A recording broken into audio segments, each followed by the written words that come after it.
Fear to be tested. bw'oba otya okugezesebwa, Fear to be promoted. tya okukuzibwa. I won't say sorry to your Sijja problem. kusaasira olw'ebizibu byo, And I won't say sorry to your trouble. era sijja kusaasira olw'emitawaana gyo. It is worthy for your promotion. Bikugwanidde Because you olw'okuzibwako, ask God kubanga to wasaba put you Katonda on another level. akuteeke ku ddaala eddala. That is why he's trying your ability Y'ensonga lwaki agezesa today. obusobozi bwo olwaleero. So I'm not so sorry Olw'ekyo sikusaasira for your trouble. olw'emitawaana It gyo, is worthy gikugwanidde for a miracle. olw'ekyamagero. Say, thank you, Lord, Gamba nti weebale nnyo ayi Mukama for the trouble I'm going through. olw'emitawaana gye mpitamu, It is worthy me. giŋŋwanidde. Some people are complaining. Abamu beemulugunya. Yes, you are complaining. Kituufu weemulugunya. Which type of man of God it is? Musajja wa Katonda Nabakyono He says we're in trouble. alaba tuli mu mitawaana, He said it is worthy. n'agamba nti kitugwanidde. Stand up, sister. Yimuka nyabo, Hagruka. rise up. Tell us when you got the first husband. Tubuulire bwe wafuna omwami eyasooka, What did you say? wayogera ki? Nze Nalongo Christine. Nalongo Christine. Musajja wa Katonda kyoyogedde ekituufu. Man of You God, what you said complained, is true. you abused him. Weemulugunya, omusajja wamuvuma. Kituufu era neemulugunyanga era nga muvuma nnyo. It is true, man of God, I used to complain and I used to abuse the man so much. Was he your brother that you grew up in the same family? Yali mwannyoko nti mwakulira waka we wamu, That you should behave the same? mulyoke mweyise kye kimu. Nedda. You have to negotiate. Muteekwa okuteesa. Nze kuva dda nga ndi muyombi nnyo. From long time ago, I'm so quarrelsome. Why you didn't ask God to give you a quarrelsome man? Lwaki tewasaba Katonda nti Katonda wange mpa omusajja omuyombi? Every woman here sits and say, I want a good man. Buli mukazi atudde wanaga Katonda wange mpa omwami omulungi. Are you a good woman? Ng'oli mukazi mulungi. If you are quarrelsome, ask for a quarrelsome man. Bw'oba oli muyombi, saba Katonda akuwa omusajja omuyombi. Didn't you understand each other? Because you wake up and quarrel and quarrel and Olwo quarrel and mujja quarrel. kutegeeragana kuba bwe muzuukuka ono n'ayomba n'ono n'ayomba n'oli n'ayomba nga But now mutegeeragana. you're complaining, you have misunderstanding with your husband. Because your husband doesn't quarrel, you quarrel. Kaakati weemulugunya ogamba olina obutakkanya n'omwami wo kubanga omwami ye tayomba ate ggwe oyomba. Now you are quarreling with God. Kati oyomba ne Katonda. Just here you have been quarreling with me. Kati obadde oyomba nange. This man, Omusajja ono he doesn't know what we are going through. tamanyi bye tuyitamu. He said, it is worthy. Agamba kitugwanidde. This teaching today. Enjigiriza ya leero ezitoye. If I could see your daughter here. Singa The nsobola daughter okulaba. come. Witini jangu. Kyogedde ekituufu nze ndi neemulugunya nnyo. Man of God, what you've said is true. I complain so much. Era nabbi bw'obadde obuulira ano ng'otubuulira nti buli mbeera aguma ekugwanira. And when you are preaching, you said, be strong in every situation. You deserve it. Mutima gwange nabbi bwe dayitanga bwe ŋŋamba kyokka laba buli mbeera yatugamba ekugwanira. I was saying that now you see, man of God is passing here and is telling us that we deserve the situations we are going through. Obwedda kinnuma nga bannange kati Yesu nyamba obwedda nnwanyisa omwoyo omutukuvu ntya kumbe butasiima. So it hurt me so much. I said, Jesus, forgive me. Have mercy on me. I've been fighting the Holy Spirit because I don't appreciate.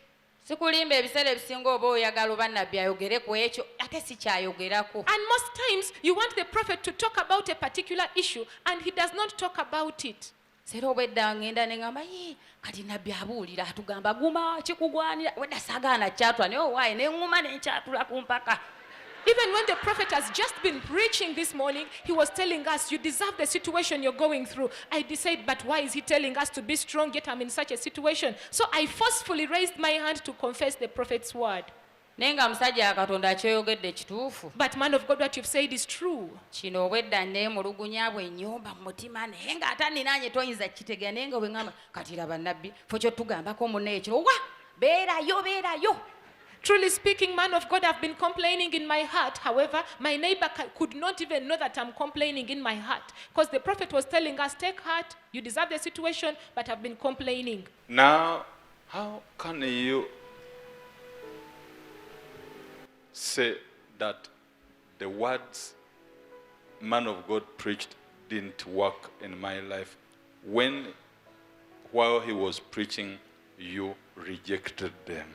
Kaakati oyinza otya okugamba nti ebigambo omusajja wa Katonda bye yabuulidde tebyakoze mu bulamu bwange so nga ate bwe yabadde abibuulira wabadde tobyagala wabadde okugamba obiziyiza. That is why your situation changed small.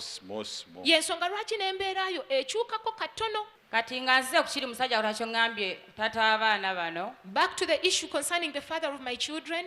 Tell us when you got the first husband. Tubuulire bwe wafuna omwami eyasooka. What did you say? Wayogera ki? Nze Naalongo Christine.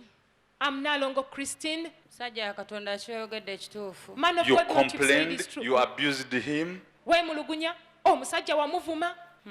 Nze banne nayombanga. I used to quarrel.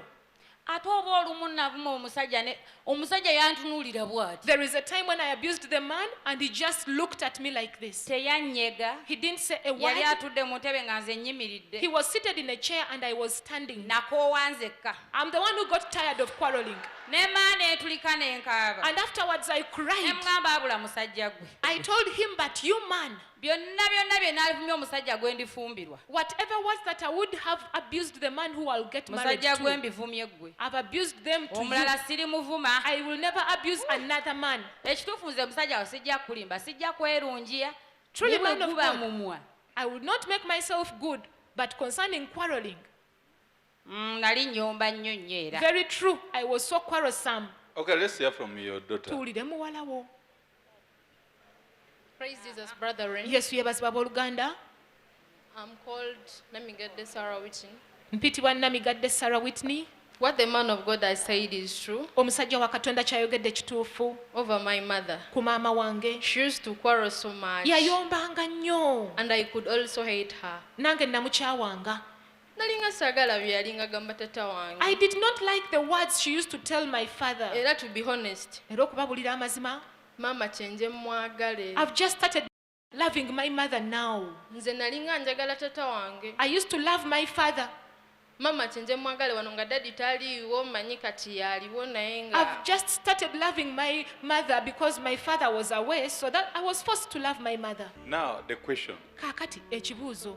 was that man, what are you? Omusajja oyo yali akugwanira? Nedda ssebo. No sir. You were what which man? Wali ogwanira musajja ki? Let me hear from my daughter. Kampulirize muwala wange. Your mom was what which man? Maama oyo yali agwanira musajja ki? Mama wange omusajja gwe yali agwana. Bagamba omuyombi yeetaaga muyombi munne. Man of God, the saying goes that a quarrelsome person requires a fellow quarrelsome person. This is what women do. Kino abakazi kye bakola. Whenever she gets annoyed, Buli lwanyiiga will curse your money. ng'akolimira ssente zo. Had I not with this money, Singa saalina ssente zino, maybe you wouldn't even have appreciated me. olyawo tewandinsiimye. Who would have helped you? Ani yandikuyambye? Still now you are cursing everybody Ne kaakano okolimira buli muntu because of money. gwa ssente, You curse your job okolimira omulimu because gwo of money. gwa ssente. Musajja wa Katonda kyoyogera kituufu. Man of God, what you've said is true. Bizinesi yange luli yali etambula The bulungi. other time my business was moving on well. Okumanya nabbi kyoyogedde kituufu. To prove that what you've said is true, Nejjo nagitunuulidde. yesterday I looked at my business. Emugaana ebizinesi gwe. But I said, you business. Luli at least wavangamu ssente. At least last time you used to give me money. Ne kati n'okuvaamu ssente gwe okaluba naye gwe. But you business, to get money out of you, it is so hard. You curse even your business. N'okolimira ne business yo As a human being, ng'omuntu. you should now bless your business. Kaakano oteekwa okusabira bizinensi yo omukisa. Love it the way you can love a human being. Gyagale nga bw'osobola okwagala omuntu. Nurse it the way you can nurse your baby. Girabirire nga bw'osobola okulabirira omwana wo. Don't harm it. Togikosa. What advice do you give to the young ladies here Kati magezi ki g'owa abawala abato wano who wants to marry, abaagala okufumbirwa plus your daughter? wamu ne muwala wo? Amagezi gempa mwenna abali wano. The advice I give to everyone here, Abawala abato. the young girls, n'abakuzeekuzeemu awo. even those who are a bit elderly. Ekituufu kiri nti The truth is, okukolimira omuntu kibi. cursing somebody is bad. Kwegamba bw'olaba oba omwami waggambye sirinaamu ssente. If you see that your husband has told you that, my dear, I don't have money, Bambi ng'owulira ate gw'oyagala. yet you feel he's the one you love, Tomukolimira. do not curse him. Musabire omukisa. Pray for him a blessing Katonda amuwe. that God may give him, Era bw'aba yaakamuwa, and soon as God gives him, asooke lowooza ku gwe yamusabidde. let him first think about you who prayed for him. Nze nkolimya ekimala. I've cursed enough, Ate nnyombi. and I've really quarreled, Ate mmanyi n'olwana. and I know how to fight. Kati mwe temulwana n'abammwe. Please do not fight with your husbands. Buli omu awe munne emirembe. Let each of you give each other peace. Nga ne Yesu bw'ayongera otukwatirako. As Jesus helps us. Wali obaddeko awo nga teweegomba na mwana wo n'omugwoza dde twala mbeera zo. Have you ever been in a situation whereby you don't even wish any of your children to take up your habit? At times I also fear myself and I ask, is it true? Am I the one doing these things? Truly speaking, I ask Jesus to forgive me.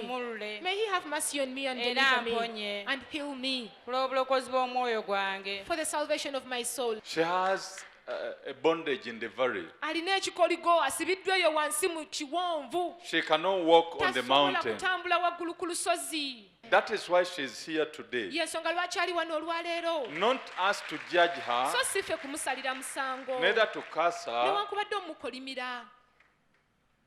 but to pray for her Naye okumusabira. to come out of the valley Aveeyo mu kiko. and stand on the mountain. Ayimirire waggulu ku lusozi. Acts of Apostles, Ebikolwa by'abatume. chapter 12, Essuula ey'e12. verse 5. Olunyiriri olwokutaano. Peter was therefore kept in prison, but constant prayer was offered to God for him by the church. That is why we are here today. Yensonga lwaki tuli wano Not to olwaleero. condemn you, So si kusalira musango. but to offer you constant Naye prayer, okusabira essaala etakoma. which will cause God to send an angel from heaven. Enyereza Hey! Katonda Come on! okuyisindika malayika okuva mu ggulu. By the blood of Jesus! N'omusaayi gwa Yesu. Ah! Kyali fuluma. Chain is off her hands, Enjegere mukutuke muve mu nkungalo off ze. her legs. Va ku magulu ge. Come on! Fuluma. Come on! Fuluma. Muliro Fire! yokya. Say, oh church of God, Gamba nti ayi ekkanisa ya Katonda. oh thou church of God, Ayi ekkanisa ya Katonda. I am here before Ndi you. wano mu maaso go.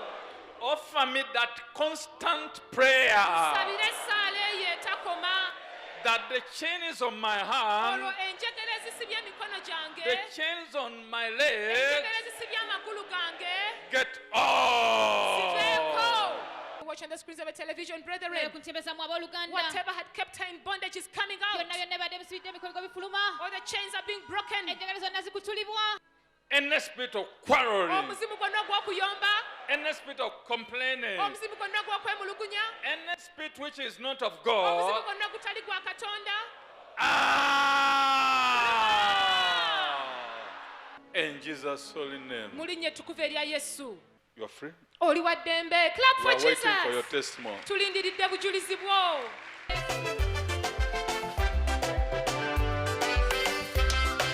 Osanyusisa Yesu wange webalese otulaze nnyo omukwano abasinagoga amazima kale njagala tusime kuba Yesu akoze bingi ebyamagero mufe njagala tumulage ebirungi byatuwa tusiima obujulizi mbasaba tubuwe kuba buli omu wali alina obujulizi bwe Yesu ku byakoledde naawe tekiba kirungi obutamwebaza bwezijjukira mu luli emabega we najjira nga nali buli olwo ne mpimamu ne wano we ntuuse kabaka Yesu ne mwebaza wadde byenjagala bikyali bingi naye kuba yabirira kati kansooke